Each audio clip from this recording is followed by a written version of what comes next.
Hello students, তোমাদের প্রিয় YouTube channel educational সলিউশনে তোমাদের সকলকে জানাই স্বাগত। প্রতিদিনের মতো আজকেও আমি তোমাদের জন্য নিয়ে এসেছি একটি গুরুত্বপূর্ণ ক্লাস। এখানে প্রতিটি প্রশ্ন খুবই ইম্পর্টেন্ট তোমাদের ফুড এসআই পরীক্ষার জন্য। আশা করছি এখান থেকে তোমরা অবশ্যই বেশ কয়েকটি প্রশ্ন কমন পেয়ে যাবে। তো আজকের ক্লাসটা তোমরা প্রথম থেকে শেষ পর্যন্ত মনোযোগ সহকারে দেখো। তো স্টুডেন্টস দেখো, এটি হলো কালকের ক্লাসের হোমওয়ার্কের কোশ্চেন। এখানে বলেছিল যে নিম্নলিখিত কোন স্তরটি পৃথিবীর বায়ুমণ্ডলীয় স্তরগুলির মধ্যে একটি নয়। তো এটার সঠিক উত্তর হবে অপশন নাম্বার এ। তোমরা সঠিক উত্তর দিয়েছো সবাই, যারা এই হোমওয়ার্কের কোশ্চেনটি অ্যান্সার করেছো তারা অবশ্যই সবাই সঠিক অ্যান্সার দিয়েছো। এটার উত্তর হবে অপশন নাম্বার এ। তো আজকের সেশনটি শুরু করছি, দেখতে থাকো। এই যে দেখো, কোশ্চেন নাম্বার 1, ভারতীয় সংবিধানের কোন সংশোধনীর দ্বারা মৌলিক অধিকারের তালিকা থেকে সম্পত্তির অধিকারকে বাদ দেওয়া হয়েছে? তো এখানে বলেছে যে সম্পত্তির অধিকারকে বাদ দেওয়া হয়েছে মৌলিক অধিকার থেকে কততম সংবিধান সংশোধনী দ্বারা? এ 40তম, বি 42তম, সি 44তম, না ডি 45তম? তো এখানে বলেছে যে ভারতীয় সংবিধানের কততম সংবিধান সংশোধনী দ্বারা মৌলিক অধিকারের তালিকা থেকে সম্পত্তির অধিকারকে বাদ দেওয়া হয়েছে। তো প্রথমে যখন মৌলিক অধিকারটা বানানো হয়েছিল তখন কিন্তু 60টি ছিল, 7টি ছিল মৌলিক অধিকার। আর এখন এই সম্পত্তির অধিকারকে বাদ দেওয়া হয়েছে, এর জন্য এখন বর্তমানে রয়েছে হলো 6টি। আগে ছিল 60টি, এখন বর্তমানে রয়েছে হলো 6টি। পরীক্ষায় যদি এরকম কোশ্চেন আসে যে বর্তমানে মৌলিক অধিকারের সংখ্যা কয়টি, তখন হবে 6টি। আর আগে প্রথমে কি ছিল? 60টি। এই দুটোই মনে রাখবে। আর এই মৌলিক অধিকারটি পার্ট 3-তে রয়েছে, আর্টিকেলের পার্ট 3-তে রয়েছে। আর এটি অপশন নাম্বার সি 44তম সংবিধান সংশোধনী দ্বারা এই সম্পত্তির অধিকারকে বাদ দেওয়া হয়েছিল মৌলিক অধিকার থেকে। আর এটি হয়েছিল হলো 1978 সালে। 1978 সালে এই 44তম সংবিধান সংশোধনী দ্বারা এটি হয়েছিল। তো মনে রাখবে, এটার সঠিক উত্তর হবে অপশন নাম্বার সি। তারপরে দেখো নেক্সট 2 নাম্বার কোশ্চেন, কত্থকের বেনারস ঘরানার প্রতিষ্ঠাতা কে ছিলেন? কত্থক একটি নৃত্য। কত্থক হলো ইউপি, মানে হলো উত্তরপ্রদেশের একটি নৃত্য। সেটির বেনারস ঘরানার প্রতিষ্ঠাতা কে ছিলেন? এ রাজা চন্দ্রধর সিং, বি ঈশ্বরী প্রসাদ, সি জানকী প্রসাদ, না ডি শম্ভু মহারাজ? তো বলেছে যে কত্থকের বেনারস ঘরানার প্রতিষ্ঠাতা কে ছিলেন? তো এটার সঠিক উত্তর হবে অপশন নাম্বার সি জানকী প্রসাদ। মনে রাখবে, জানকী প্রসাদ এই কত্থকের বেনারস ঘরানার প্রতিষ্ঠাতা। এটা কিন্তু খুবই ইম্পর্টেন্ট কোশ্চেন, এরকম পরীক্ষা আসে অনেক। তো এটার সঠিক উত্তর হবে অপশন নাম্বার সি।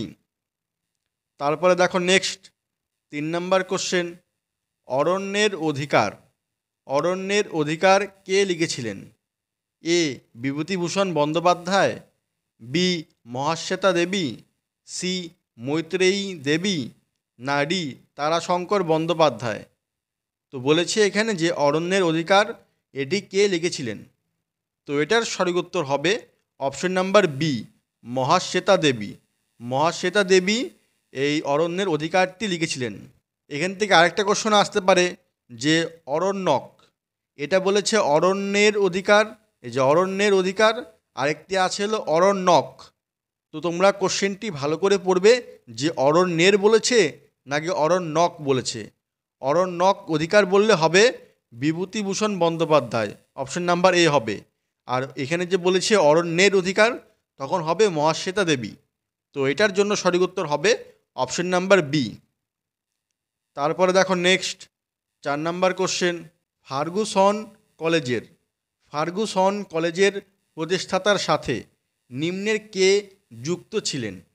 এ লালা লাজপত রায়, বি দাদাভাই নৌরোজি, সি বাল গঙ্গাধর তিলক, না ডি গোপাল কৃষ্ণ গোখলে? তো বলেছে এখানে যে ফার্গুসন কলেজের প্রতিষ্ঠাতার সাথে নিম্নের কে যুক্ত ছিলেন? তো এটার সঠিক উত্তর হবে অপশন নাম্বার সি, বাল গঙ্গাধর তিলক। বাল গঙ্গাধর তিলক তিনি যুক্ত ছিলেন এই ফার্গুসন কলেজের প্রতিষ্ঠাতার সাথে।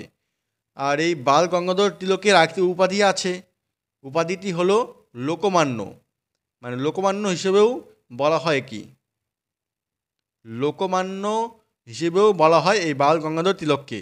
মনে রাখবে উপাধি হলো লোকমান্য, এটাও পরীক্ষায় আসে। আর এই বাল গঙ্গাধর তিলক দুটি উৎসবের প্রবর্তন করেছিলেন, একটি হলো গণপতি উৎসব আর আরেকটি হলো শিবাজী উৎসব। তো মনে রাখবে প্রথমটি হলো গণপতি উৎসব, এটি হলো 1893 সালে। 1893 সালে হলো গণপতি উৎসব, আর হলো শিবাজী উৎসব হলো 1896 সালে। 1896 সালে হলো শিবাজী উৎসব। তো আবার বলছি, লিখে রাখো যে গণপতি উৎসব হলো 1893 সালে আর শিবাজী উৎসব হলো 1896 সালে। এই দুটি উৎসব তিনি মানে বাল গঙ্গাধর তিলক প্রবর্তন করেছিলেন। মনে রাখবে এটাও কিন্তু ইম্পর্টেন্ট কোশ্চেন। তারপরে দেখো নেক্সট 5 নাম্বার কোশ্চেন, কোন সালে প্রধানমন্ত্রী নরেন্দ্র মোদী জাতিসংঘের সাধারণ পরিষদে বক্তৃতা করার সময় আন্তর্জাতিক যোগ দিবস পালনের প্রস্তাব করেছিলেন?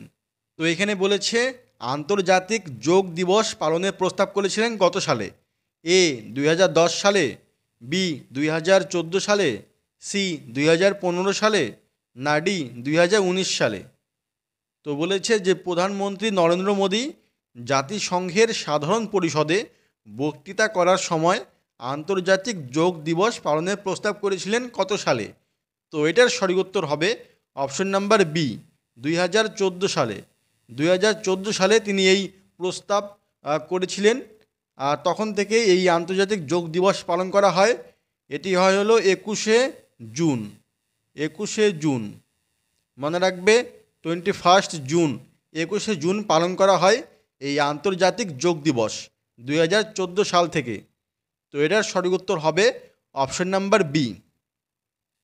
তারপরে দেখো নেক্সট 6 নাম্বার কোশ্চেন, কোন অমেরুদণ্ডী প্রাণীর রক্ত লাল বর্ণের হয়?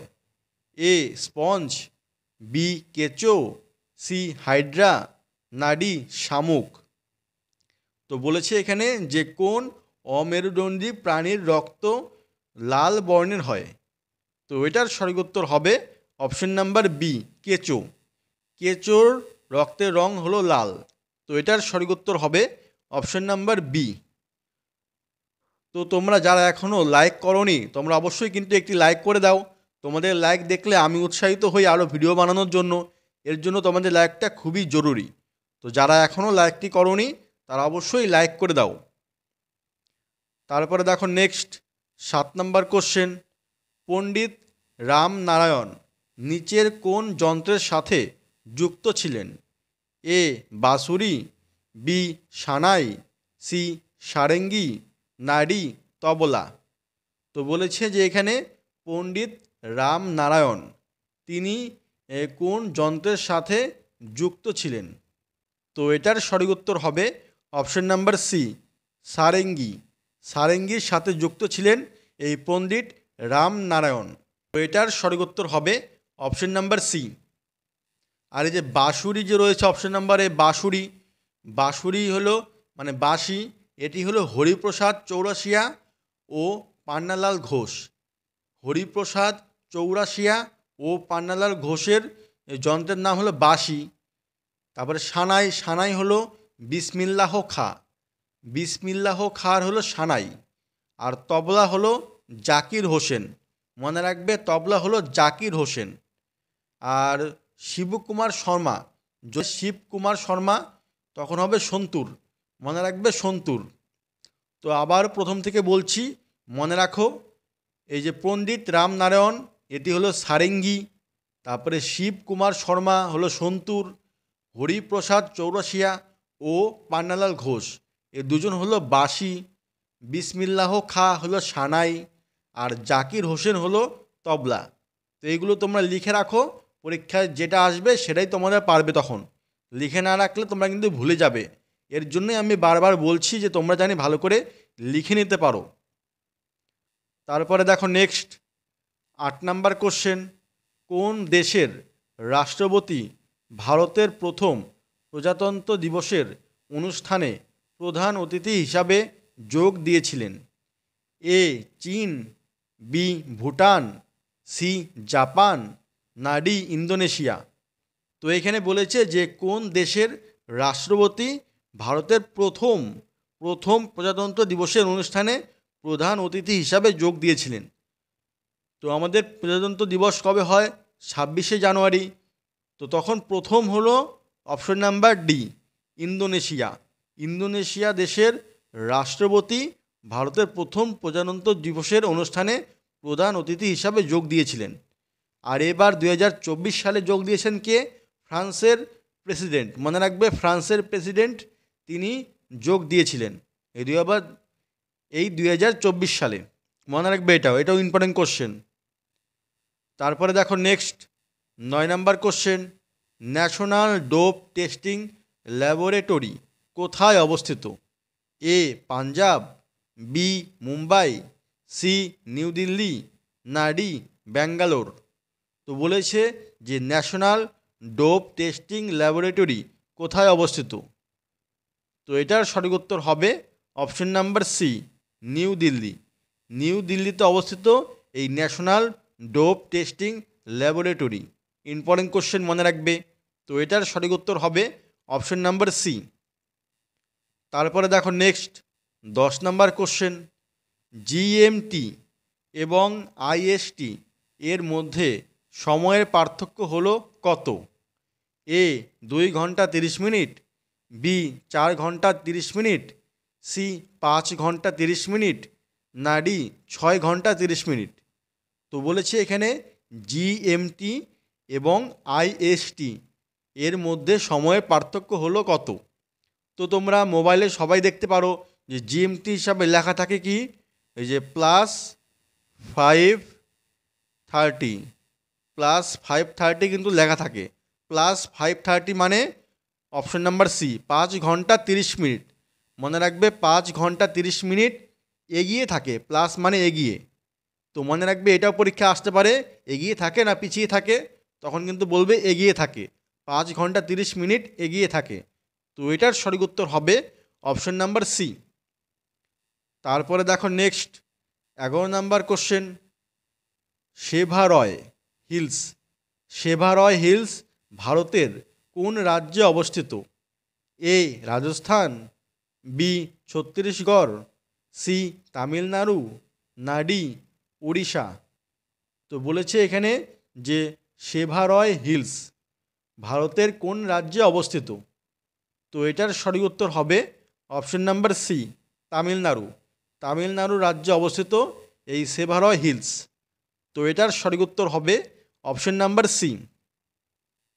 তারপরে দেখো নেক্সট 12 নাম্বার কোশ্চেন, নিম্নের কে দেশীয় সংবাদপত্র আইন জারি করেছিলেন? A Lord Dufferin, B Lord Lytton, C Lord Ripon, না ডি লর্ড এলগিন। তো এখানে বলেছে যে দেশীয় সংবাদপত্র আইন জারি করেছিলেন কে? তো দেশীয় সংবাদপত্র আইন মানে হয় ভার্নাকুলার প্রেস অ্যাক্ট। তো এটা যদি কেউ না পারো তো ভার্নাকুলার প্রেস অ্যাক্ট ইংলিশটা দেখবে। তো এটি জারি করেছিলেন বলেছে, জারি মানে পাশ করেছিলেন কে? তো এটার সঠিক উত্তর হবে option number B, Lord Lytton তিনি এই সংবাদপত্র আইন পাশ করেছিলেন হলো 1878 সালে। আর এই যে লর্ড রিপন যে রয়েছে, লর্ড রিপন তিনি এই আইনটি বাতিল করেন বা প্রত্যাহার করেন। মনে রাখবে যে দেশীয় সংবাদপত্র আইন জারি করেন হলো লর্ড লিটন, আর হলো প্রত্যাহার করেন বা বাতিল করেন হলো লর্ড রিপন। এটি খুবই ইম্পর্টেন্ট কোশ্চেন, পরীক্ষা অনেকবারই আসে। তো মনে রাখবে, পরীক্ষায় ভার্নাকুলার প্রেস অ্যাক্ট দিয়েও আসে অথবা দেশীয় সংবাদপত্র আইন দিয়েও আসে। তো খুবই ইম্পর্টেন্ট, মনে রাখো লর্ড লিটন আর লর্ড রিপনের মধ্যে কনফিউশন কিন্তু হতেই পারে। তো ভালো করে কোশ্চেনটা পড়ে অ্যান্সারটা করবে। তারপরে দেখো নেক্সট 13 নাম্বার কোশ্চেন, ডোলোড্রামসের অর্থ হলো কি? ডোলোড্রামস এর অর্থ হলো কি? এ একটি শান্ত জলবায়ু অঞ্চল, বি একটি শীতল জলবায়ু অঞ্চল, সি একটি ঝঞ্ঝাপূর্ণ জলবায়ু অঞ্চল, না ডি একটি শুষ্ক জলবায়ু অঞ্চল। তো বলেছে এখানে ডোলোড্রামসের অর্থ হলো কি? তো এটার সঠিক উত্তর হবে অপশন নাম্বার এ, একটি শান্ত জলবায়ু অঞ্চল। একটি শান্ত জলবায়ু অঞ্চল, এটি হলো ডোলোড্রামসের অর্থ। তো এটার সঠিক উত্তর হবে অপশন নাম্বার এ। তারপরে দেখো নেক্সট 14 নাম্বার কোশ্চেন, চিরস্থায়ী বন্দোবস্ত প্রবর্তিত হয় কবে? এটা কিন্তু খুবই ইম্পর্টেন্ট কোশ্চেন, মনে রেখে দিবে। চিরস্থায়ী বন্দোবস্ত প্রবর্তিত হয় কবে? এ 1790 সালে, বি 1793 সালে, সি 1798 সালে, না ডি 1802 সালে। তো বলেছে এখানে যে চিরস্থায়ী বন্দোবস্ত প্রবর্তিত হয় কবে, মানে কত সালে? তো এটার সঠিক উত্তর হবে অপশন নাম্বার বি, 1793 সালে। 1793 সালে এই চিরস্থায়ী বন্দোবস্ত প্রবর্তিত হয়। আর তখনকার সময় মানে গভর্নর বা ভাইসরয় কে ছিলেন? কর্নওয়ালিস, মনে রাখবে, কর্নওয়ালিস। আর এই কর্নওয়ালিসকেই কিন্তু সিভিল সার্ভিসের জনক বলা হয়। মনে রাখবে, এই কর্নওয়ালিসকেই সিভিল সার্ভিসের জনক বলা হয়। আর যদি বলে যে ন্যাশনাল সিভিল সার্ভিস ডে কবে পালিত হয়, তখন হবে হলো 21 এপ্রিল। 21 এপ্রিল হলো ন্যাশনাল সিভিল সার্ভিস ডে। মনে রাখবে, এটা ইম্পর্টেন্ট কোশ্চেন, পরীক্ষা অনেক সময় আসতেই পারে যে সিভিল সার্ভিস ডে কবে পালিত হয়? 21 এপ্রিল। আর সূর্যাস্ত আইন অথবা সানসেট ল, মানে সূর্যাস্ত আইন অথবা সানসেট ল, এটিও কিন্তু কর্নওয়ালিসই করেন। মনে রাখবে, কর্নওয়ালিসের সময়ই এই সূর্যাস্ত আইন অথবা সানসেট ল এটিও হয়েছিল। তো আজকের জন্য এটার উত্তর হবে অপশন নাম্বার বি। তারপরে দেখো নেক্সট 15 নাম্বার কোশ্চেন, ভারতে নিম্নোক্তদের মধ্যে কার কাছে কোনো অপরাধীর শাস্তি ক্ষমা করার ক্ষমতা আছে? কার কাছে আছে ক্ষমা করার অধিকার? এ রাষ্ট্রপতি, বি প্রধানমন্ত্রী, সি উপরাষ্ট্রপতি, না ডি ভারতের অ্যাটর্নি জেনারেল। তো এটি তোমাদের হোমওয়ার্কের কোশ্চেন দিয়ে দিলাম আমি। তোমরা কমেন্টে বলবে যে এটা উত্তর কি হবে। আমি কিন্তু তোমাদের কমেন্টে ওয়েট করে থাকবো যে তোমরা সঠিক উত্তর দিচ্ছ কি না। তো আগে 14টা কোশ্চেনের মধ্যে তোমাদের কতগুলি ঠিক হলো তোমরা অবশ্যই কমেন্টে বলবে। আর এই হোমওয়ার্কের কোশ্চেনের উত্তরটাও কিন্তু কমেন্টে বলবে, আমি কিন্তু আশা করে থাকবো। তো স্টুডেন্টস, এই ছিল আজকের আমাদের ক্লাস। তো তোমাদের কেমন লাগলো অবশ্যই কমেন্ট করে জানাবে। আর ভালো লেগে থাকলে অবশ্যই একটি লাইক করবে। আর চ্যানেলে নতুন হয়ে থাকলে অবশ্যই চ্যানেলটিকে সাবস্ক্রাইব করে পাশে থাকা বেল বাটনটি অন করে দেবে এরকম আরও ক্লাসের জন্য। তো আজকের মতো এখানেই রাখছি, আবার দেখা হবে পরবর্তী ভিডিওতে। বাই।